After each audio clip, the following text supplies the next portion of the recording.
Coming up on the Week in Review, the World Cup is underway and Atlanta is set to host its first match on Monday. We look at how well the city is prepared from fanfests across the metro to increased security. Plus, a music program that helped kids through the COVID pandemic is now helping from the threat of immigration enforcement.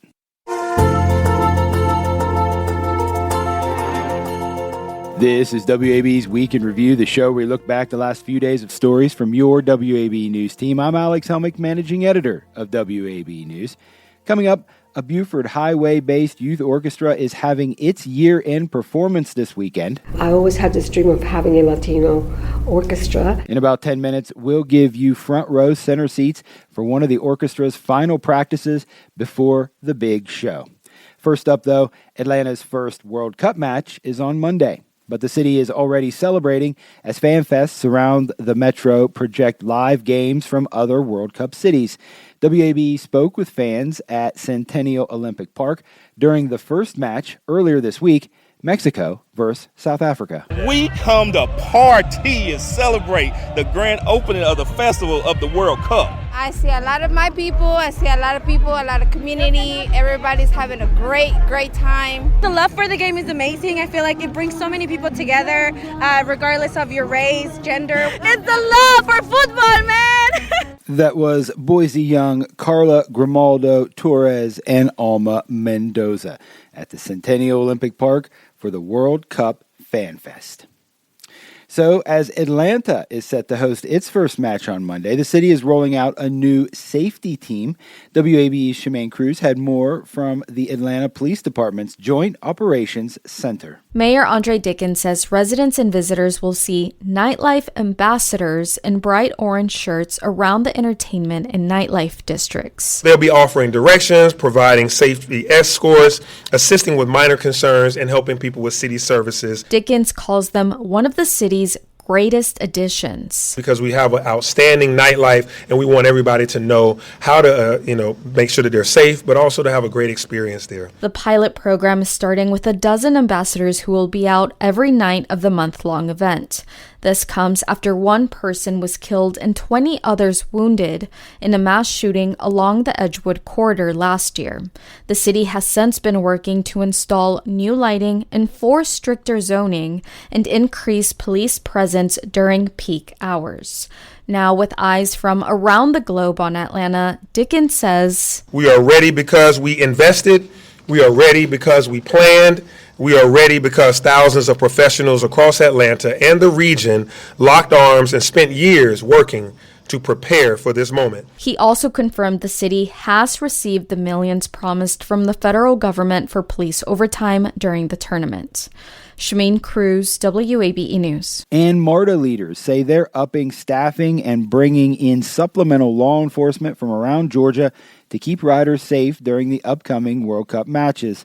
WABE's Raul Bali told us about it. During Thursday's MARTA board meeting, System Police Chief Scott Crayer says officers are already working more. Started working 6-day work weeks with one off day, 10-hour shifts this past Sunday, and they will continue to work that through July 19th's closing ceremonies. Crayer listed more than a dozen local police departments that will be helping MARTA police on match days. They'll be assigned to the stations that are in their jurisdiction, and that will free up more of our police officers to make sure that we're on the trains and in the stations in the center of the city that are going to be impacted mostly by most of the traffic. And Denver's transit agency is sending 20 officers. All that said, Interim General Manager and CEO Jonathan Hunt says he wants to set expectations for riders. It is just as unreasonable and unaffordable to expect 24/7 law enforcement officer presence by MARTA on the approximately 580 vehicles we deploy daily in all 38 rail stations and all of our bus intermodals. On the issue of new rail station fare gates, Hunt says more than half should be in place by this weekend. All riders are expected to pay. Raul Bali, WABE News. Georgia officials and the Atlanta-based Centers for Disease Control and Prevention are preparing for a variety of potential health threats related to the World Cup. WAB's Jess Mador reported that story. 300,000 to 500,000 visitors are expected to descend on Atlanta for the World Cup. The CDC has issued health and safety guidance for attendees. It's also advising state and local health agencies in host cities as they prepare for potential infectious disease outbreaks, like Georgia's Department of Public Health. It's working with the City of Atlanta, emergency management agencies, and hospitals on plans for influenza, norovirus, RSV, or Ebola, though officials say the threat in the U.S. remains low. Mass gatherings can also create food safety and heat illness events. Additionally, Georgia is activating early warning systems, including one designed to detect airborne bioterrorism pathogens. Jess Mador, WABE News. So earlier this week, the City of Atlanta gave its updates on preparations for all the soccer festivities in a pep rally sort of way.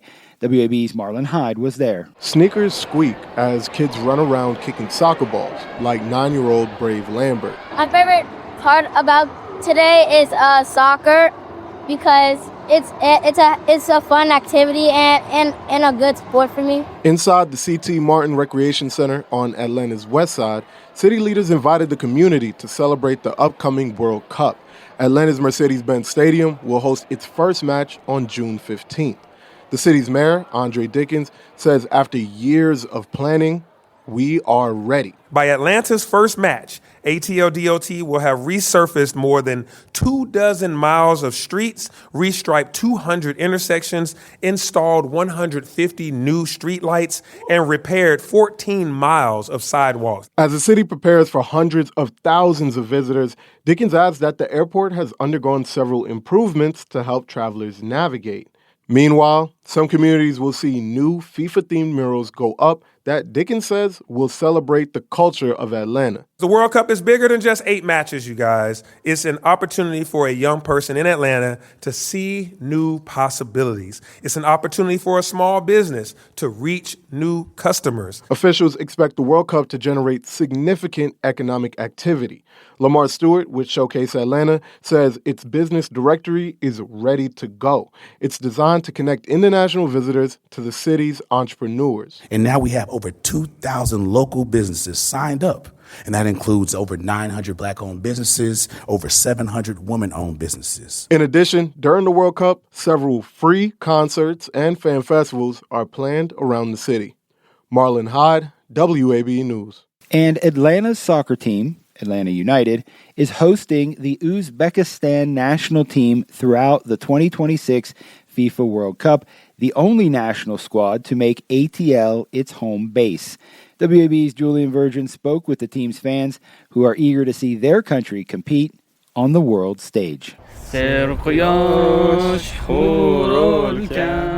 Sirojidanov, Okubek, and Sarvar Mook sang the Uzbekistan national anthem as they awaited the beginning of practice.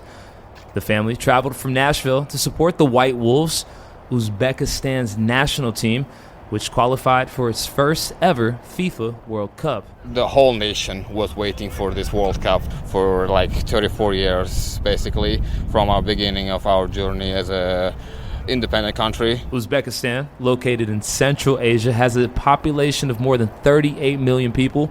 Sirojidanov says, seeing them here in a World Cup game for sure will be, I think crying all over. So they face the Democratic Republic of Congo at Atlanta Stadium on June 27th. Julian Virgin, WABE News. That's it. You're listening to WAB's Week in Review with me, Alex Helmick. The Buford Highway Orchestra Project is preparing for a big performance this weekend. The free program started during the pandemic to help students who were feeling the fear and isolation of COVID. Now it serves as a reprieve from the stress of stepped-up immigration enforcement. WAB's Emily Wu Pearson had more. Juana Alzaga commands attention in front of an ensemble of musicians sitting on black metal folding chairs. They strain to see her over their music stands. Alzaga is quite petite, but the musicians are all kids. There's no circle. There's no circle. She's the conductor for the Buford Highway Orchestra Project, a free after-school music program for Metro Atlanta students. I always had this dream of having a Latino orchestra. She led orchestras in Metro Atlanta high schools for 32 years. She retired in 2012. Then, during the pandemic, she volunteered by giving food and books to children in her community on the Buford Highway corridor and realized without in-person school, many kids had nothing to look forward to. In 2021, she started the orchestra over Zoom with 10 kids. I always had this dream when I was growing up as an immigrant because music was my sustainability. Now, there's about 70 kids in 3 orchestras. The beginner orchestra warms up during one of its last practices before the year-end final performance. Elementary school students clutch their violins, violas, and cellos with many furrowed brows and tongues poking out in focus, trying to keep up with Elzaga's direction. The kids picked up instruments for the first time this school year. We spent the first month doing theory, music theory, and they have to pass a theory test at the end of the month, and then they get their instrument. The only requirement for kids to enroll in the orchestra is they're on free and reduced lunch at school. Some of the kids come from families where not everyone has legal immigration status. A lot of times people don't believe in them. They don't believe that they can do and they can surpass if given a chance. That doesn't mean Elzaga and her co-conductor Maria Rampali go easy on the kids.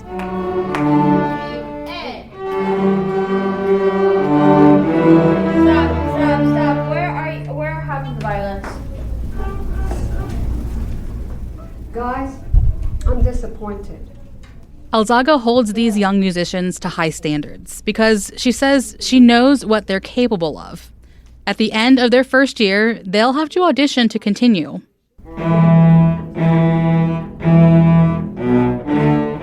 This is the orchestra project's combined rising and children's orchestras, the more advanced musicians. Kids can do hard things. This is co-conductor Maria Rampali. And I feel like whenever we don't give them that extra depth of knowledge, of expectations that they can do these difficult things, then you're setting them up for failure. Catherine Lopez plays the viola. She's one of the original 10 students who started the orchestra on Zoom. That's when she was in 3rd grade. She heads to her freshman year of high school in the fall. She says through music, Elzaga has taught her how to be proud of who she is. I don't know, it kind of shows that like in our community there's a lot of talent because like people don't see us as like actual people, and this shows that we have like we're more than just Hispanic people, you know? And like it's part of our culture too, and I think that's really cool. Elzaga says while the kids and their families have very real fears of immigration enforcement, what's important is to create an environment that's safe and where kids can be kids. Just play music. Just play. And I feel that by playing they forget because they're so enthralled and into what they're doing that they forget. They forget about everything, and so do parents. The orchestra has its free year-end performance this Saturday at 4 p.m. at Chamblee High School. Emily Wu Pearson, WABE News, Buford Highway.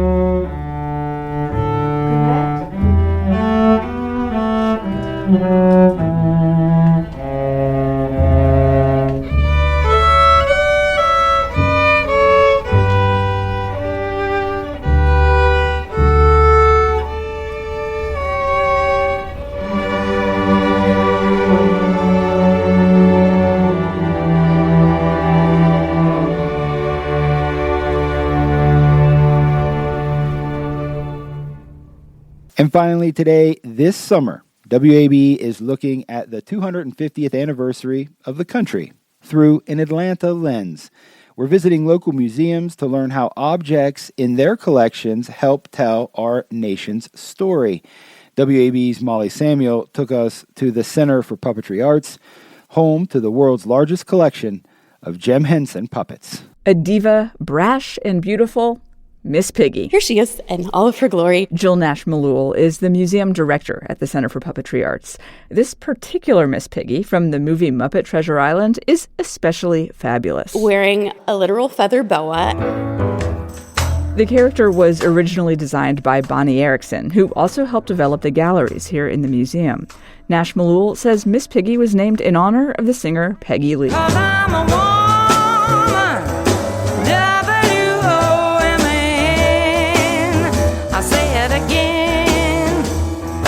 As a puppet, she was able to maybe do things that a human woman couldn't say and do at a certain time. Miss Piggy is an icon, a star in her own right. And the creator of the Muppets, Jim Henson, has had a lasting impact on the country.